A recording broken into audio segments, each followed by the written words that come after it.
के टारपीडो से अमेरिका ने हमला किया। ईरानी जहाज में नेवी के 180 सैनिक सवार थे। ईरानी जहाज में नेवी के करीब 87 लोग मारे गए हैं। 32 ईरानी नाविक श्रीलंका के अस्पताल में भर्ती हैं।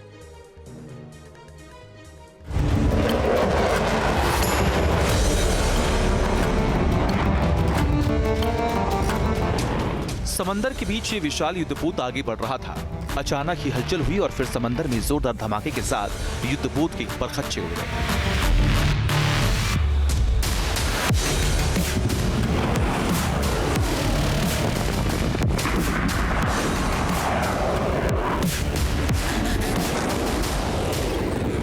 धमाका इतना तेज था कि समंदर का पानी कई फीट ऊपर उछल गया और फिर कुछ ही मिनटों में ये युद्धपोत समंदर की लहरों में समा गया।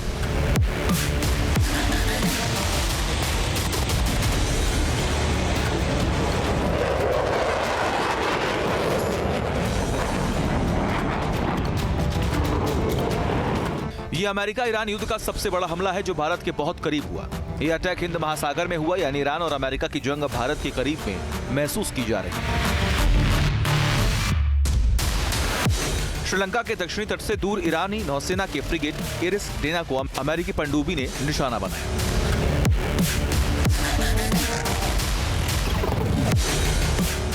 अमेरिकी रक्षा मंत्री पेट हेगसेथ ने बयान जारी किया। एक अमेरिकी सबमरीन ने अंतर्राष्ट्रीय जल क्षेत्र में ईरानी युद्धपोत को टॉर्पीडो से डुबो दिया। ये द्वितीय विश्व युद्ध के बाद दुश्मन के जहाज को टॉर्पीडो से डुबोने की पहली घटना है। पेट हेगसेथ ने ईरानी युद्धपोत का मजाक उड़ाते हुए ये भी कहा कि इस युद्धपोत को लगता था कि इंटरनेशनल वाटर में है, इसीलिए सुरक्षित है, लेकिन अमेरिकी पनडुब्बी ने चंद सेकंड में इसे समंदर में डुबो दिया। बताया जा रहा है कि एरिस डेना भारत में आयोजित इंटरनेशनल फ्लीट रिव्यू मिलन 2026 नेवल एक्सरसाइज में हिस्सा लेकर लौट रहा था, लेकिन भारत के कन्याकुमारी से करीब 400 किलोमीटर दूर ही युद्धपोत पहुंचा होगा जब उस पर अमेरिका ने अटैक कर दिया। श्रीलंका के अधिकारियों के मुताबिक फ्रिगेट पर करीब 180 नाविक सवार थे। हमले के बाद जहाज से डिस्ट्रेस कॉल भेजी गई। इसके तुरंत बाद श्रीलंका नौसेना ने रेस्क्यू ऑपरेशन शुरू किया।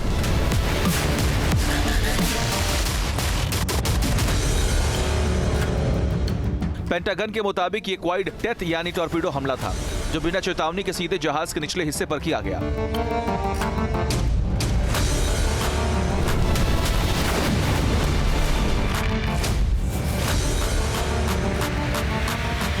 दूसरी तरफ ईरान ने इसे अंतर्राष्ट्रीय कानून का उल्लंघन बताया। तेहरान का कहना है कि उसका युद्धपोत किसी भी आक्रामक मिशन पर नहीं था, बल्कि अभ्यास के बाद लौट रहा था। इस हमले ने जंग का दायरा और भी बढ़ा दिया है। अब तक मिडिल ईस्ट में सिमटी रही ये लड़ाई अब हिंद महासागर तक फैल चुकी है। दरअसल एरिस डेना ईरानी नौसेना का एक आधुनिक फ्रिगेट था, जिसे लंबी दूरी की समुद्री तैनाती के लिए तैयार किया गया था। इसका डूबना ईरान के लिए सिर्फ सैन्य नहीं बल्कि प्रतीकात्मक झटका भी है। और अब बड़ा सवाल ये है कि क्या ये घटना ईरान को समुद्री जवाबी कार्रवाई के लिए उकसाएगी? क्या ये टकराव और बड़े नौसैनिक युद्ध में बदल सकता है? फिलहाल समंदर की लहरों के नीचे एरिस डेना का मतलब है मलबा पड़ा हुआ है, लेकिन अमेरिका के इस हमले में अब विश्व युद्ध की गूंज सुनाई देने लगी है। अमेरिका खुद इसे दूसरे विश्व युद्ध के बाद की पहली घटना बता रहा है, और जिस तेजी से अमेरिका, इजराइल और ईरान के जंग में दुनिया के दूसरे देश शामिल हो रहे हैं, वो तीसरा विश्व युद्ध छिड़ने का संकेत दे रहा है। Team news nation. और बड़ी खबर इसी बीच ईरान की जानकारी ये है, ईरान की तरफ से ऑपरेशन ट्रू प्रॉमिस 4 की 18वीं लहर शुरू कर दी गई है।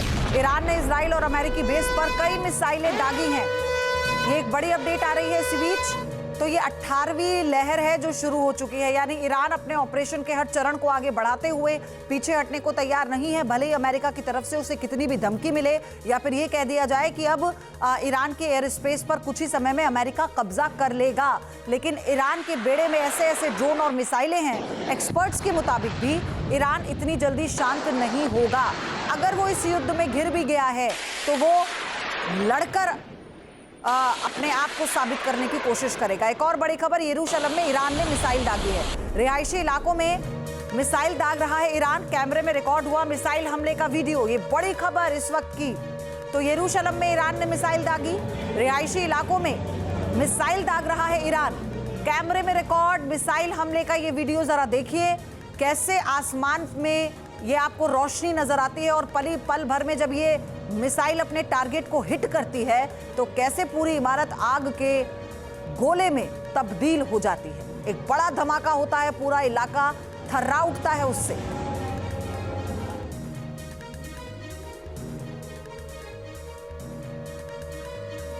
ऐसी कई तस्वीरें हैं, फिर चाहे आप यरूशलेम की बात कीजिए, तेल अवीव की बात कीजिए, तेहरान की बात कीजिए, मिडिल ईस्ट के देशों की बात कीजिए। ईरान ने इजराइल के रक्षा मंत्रालय को टारगेट किया है। इजरायली रक्षा मंत्रालय के पास भारी नुकसान की खबर है और उसकी तस्वीरें भी सामने आई थी। ईरान ने जब इजराइल के रक्षा मंत्रालय को टारगेट किया, इजरायली रक्षा मंत्रालय के पास भारी तबाही हुई है।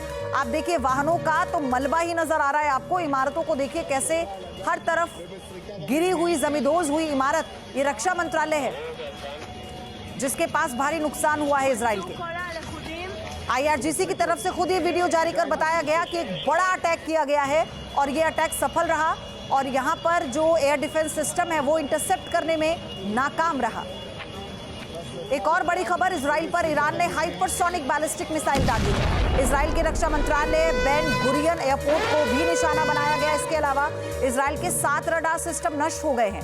हमारी मिसाइल रोकने में थर्ड सिस्टम फेल रहा, IRGC ने कहा और उसी का ये उदाहरण है। जरा देखिए, रक्षा मंत्रालय इजराइल का आपने देखा, उसके अलावा बेन गुरियन एयरपोर्ट को भी देखिए निशाना बना लिया गया।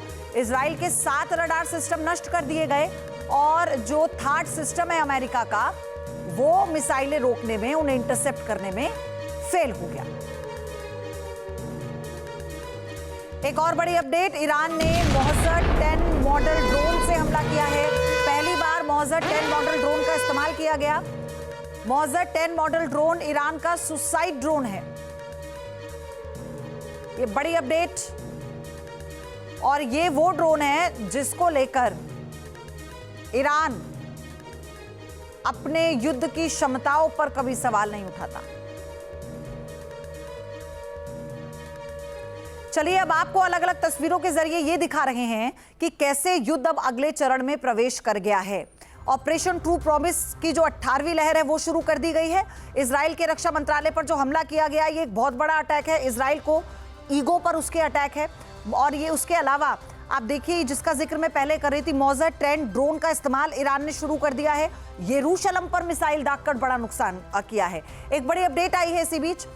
जानकारी यह है कि ईरान के सुप्रीम लीडर की मौत से इजराइल अमेरिकी गठबंधन को बड़ी सफलता तो मिली, लेकिन मिडिल ईस्ट में जंग अभी भी जारी है। सवाल इजराइल के ऑपरेशन राइजिंग लायन का है, क्या इजराइल अपने सबसे बड़े ऑपरेशन में कामयाब हो पाएगा?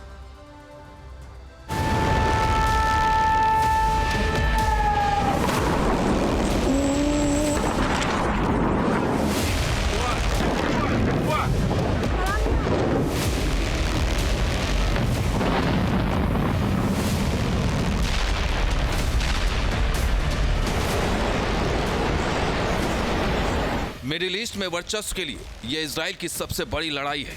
ईरान पर मिसाइलों और लड़ाकू विमानों से ताबड़तोड़ हमले हो रहे हैं। इजराइल ईरानी सत्ता के हर किरदार को खत्म करने की बात कर रहा है।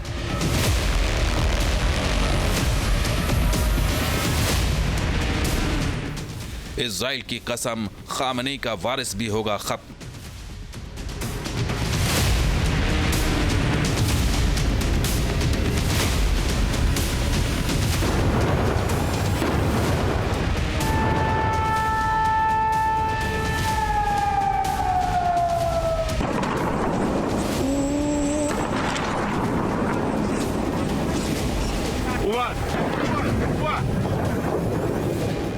इजराइल की तरफ से ईरान के सुप्रीम लीडर खामनेई के खात्मे के बाद उनके वारिस को भी धमकी दी जा रही है। इजराइल की इस धमकी के मायने क्या है, इसको समझने से पहले ईरान के ऑपरेशनल रोरिंग लाइन के असर को समझना जरूरी है।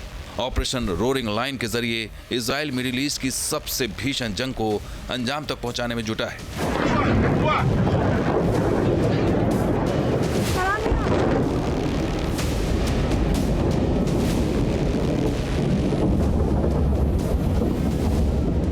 सवाल यह है कि अब तक इजराइल का ऑपरेशन रोरिंग लायन का कितना असर हुआ है। क्या इजराइल ईरान के परमाणु हथियारों को विकसित करने की क्षमता को पूरी तरह से खत्म कर पाएगा?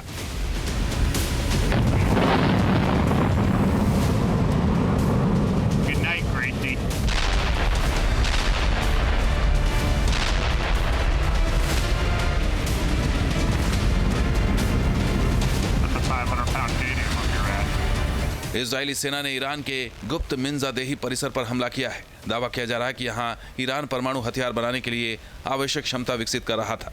राइजिंग लायन ऑपरेशन के तहत आईडीएफ ने ईरानी रक्षा मंत्रालय के तहत काम करने वाले परमाणु संस्थानों को टारगेट किया है।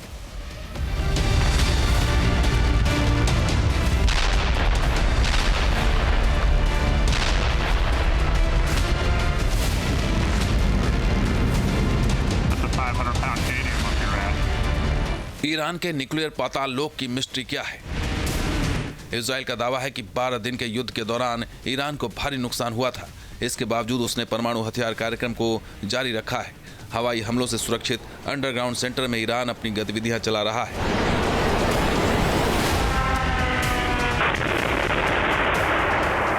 अलग अलग रिपोर्ट्स में दावा किया जा रहा है कि ईरान के पास करीब 10,000 किलोग्राम संवर्धित यूरेनियम है।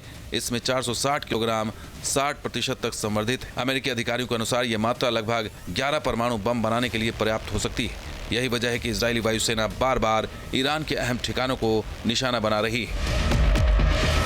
रिपोर्ट्स के मुताबिक मिंजादेही परिसर पर आईडीएफ की खुफिया एजेंसियों ने वैज्ञानिकों की गतिविधियों पर नजर रखी और इस स्थल पर उनके नए ठिकानों का पता इस तरह लगाया गया जिसमें गुप्त भूमिगत परिसर पर सटीक हमला संभव हो सका। इजराइल का दावा है कि इस हमले से ईरानी शासन की परमाणु हथियार विकसित करने की क्षमता का अहम हिस्सा तबाह हो गया है। ऑपरेशन राइजिंग लायन के तहत इजराइल लगातार ईरान पर अटैक कर रहा है। लगातार ईरान की ताकत को कमजोर करने का दावा किया जा रहा है।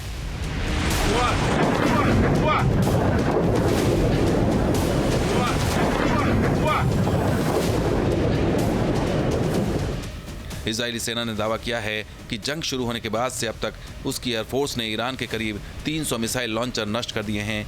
इनमें बैलिस्टिक मिसाइल सिस्टम और एयर डिफेंस सिस्टम भी शामिल है। इजराइल का कहना है कि हमलों का मुख्य फोकस ईरान की मिसाइल ताकत और हवाई रक्षा को कमजोर करना है।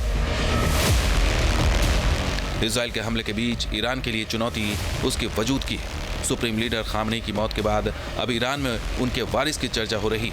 खबरों के मुताबिक ईरान ने सुप्रीम लीडर खामनेई के बेटे मुश्तबा को नया सुप्रीम लीडर चुना है। इजराइल डिफेंस मिनिस्ट्री ने नए लीडर को धमकी दी है। इजरायली रक्षा मंत्री इजराइल काट्ज ने कहा है कि कोई भी ईरानी लीडर जो इजराइल को खत्म करने की बात करता है, अमेरिका और दूसरे देशों को धमकी देता है, ईरानी लोगों पर जुल्म करता है, चाहे उसका कोई भी नाम हो, वो कहीं भी छिपा हो, हम उसका खात्मा करके ही रहेंगे। ईरान के खिलाफ जंग में इजराइल पूरी ताकत लगा रहा है। इजराइल किसी भी सूरत में टोटल विक्ट्री हासिल करना चाहता है। उसके ऑपरेशन राइजिंग लायन का मिशन ईरान में मौजूदा व्यवस्था का संपूर्ण सर्वनाश है। Team news nation.